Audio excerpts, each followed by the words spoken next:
Hello, and welcome to video number 2 in this series on the Jesuit Vatican Shadow Empire.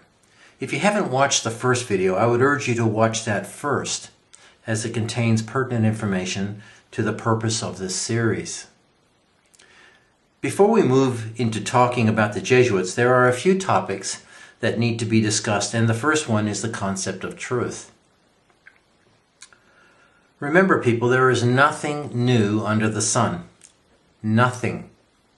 In particular, ideas. Everything comes back around in an almost predictable manner from generation to generation, century to century. This is the truth, and we can read about it and observe it with our own eyes. Truth can always be tested. Truth is always objective, never relative or subjective. Denying this fact effectively turns reality into a fiction. This is where we are at today. The Jesuit Masonic school system everywhere is teaching truth as ultimately unknowable to impressionable young minds, thus sowing the poisonous seeds of doubt and rejection of God's plan for their lives. Increasingly, life is being viewed as a fiction where everything is permissible, with no responsibility required, and no ultimate penalty or judgment for personal behavior and actions. And ultimately, no hope. There is no hope. There is only the here and now, and no hope for the future or eternity. The dictionary definition of truth is, number 1, the quality or state of being true. It's a quality. Number 2, that which is true or in accordance with fact or reality. We can observe it. We can test it. Number 3, a fact or belief that is accepted as true by all, by the general population. Not just by one person. This is accepted by many, so there are many people who can be witness to this truth, or understand this truth, test this truth. It's objective, it's not subjective. The enemy of truth is relativism, which isn't a new concept, but dates back to the Greek Protagoras and the sophists in Greek Western culture, and the idea of anakantavada, or non-absolutism, in India or the East. Protagoras said this: man is the measure of all things, of things which are, that they are, and of things which are not, that they are not. He's indicating that all truth is subjective, that what we see and what we feel, or our own personal experience, we can judge it any way we want, and it's not measured by any one absolute standard. This is not true. This is incorrect. According to Wikipedia, relativism is the idea that views are relative to differences in perception and consideration. There is no universal objective truth according to relativism. Rather, each point of view has its own truth. This is an endless vicious circle with no resolution. So, what is my truth is not your truth, and what is your truth is not my truth. Well, we do have subjective experiences, but these are all evaluated against objective, absolute reality and truth, standards by which we can judge and know right from wrong, good from evil, and so forth. Relativism has permeated every sphere of human endeavor today, aided and abetted by the Jesuits, who created and promote the whole cultural Marxist program in education and culture.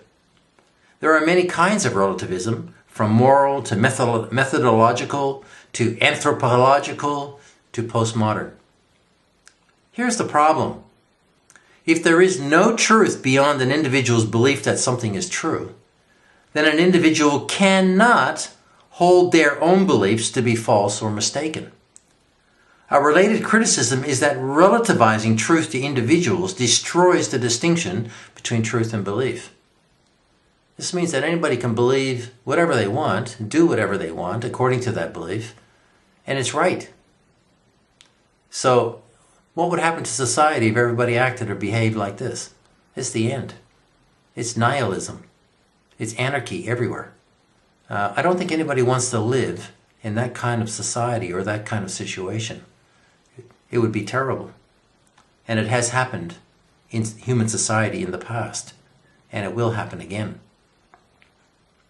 Even the statement, everything is relative, is a contradiction in terms, being absolutist in intent. It's absolute. It's an absolute term, which is crazy. Think about the contradiction here and be warned. Truth is never relative. What is the aim of those pushing their relative subjective mindset? Simply to obfuscate truth as knowable and to keep all mankind in ignorance and darkness and subject to the prison of their own lusts, their own desires and perversions. And we see that today. Once people have embraced a relativistic worldview, then they have become slaves to their own subjective interpretation of reality. It's a long, horrible, downhill slide into the pit of corruption and degradation as people feed their own selfish appetites. We see it everywhere today, and it's increasing. The mindset is me, me, me first. It never used to be that way, but it is increasingly more and more so. Truth is absolute and never changes its laws for anyone or anything. Yes, truth is underpinned by a body of absolute laws or rules that govern the natural and spiritual dimensions. We can depend on truth to be truth at any moment of time. The world in our existence remains ordered and secure when we embrace absolutes and live by their truth. The only way mankind can be destroyed is if truth is destroyed. And that is what is happening right now worldwide. There is an assault on objective truth in every human sphere of endeavor. How can anyone know the truth? It's simple. The truth is found in the Bible. You may mock and scoff, but it's that simple. These ancient documents dating back 3,500 years are the truth. The Bible is the #1 bestseller of all time, not because it's based on superstition or fables, but because it has been recognized by intelligent, learned men for millennia as the divinely inspired Word of God. All truth will support, not contradict, biblical truth. And that is the fact. After a lot of study, I have come to this conclusion. And I hope you come to the same conclusion through investigating this yourself. Finally, Jesus Christ, the Son of God, is the truth because he is the Word, and that Word is contained in the Bible. I'll talk about this more in another video. In the Gospel of John, Jesus Christ said, "I am the way, the truth, and the life. No man comes to the Father but through me." And that's found in the Gospel of John, chapter 14 and verse 6. I'll see you in the next video.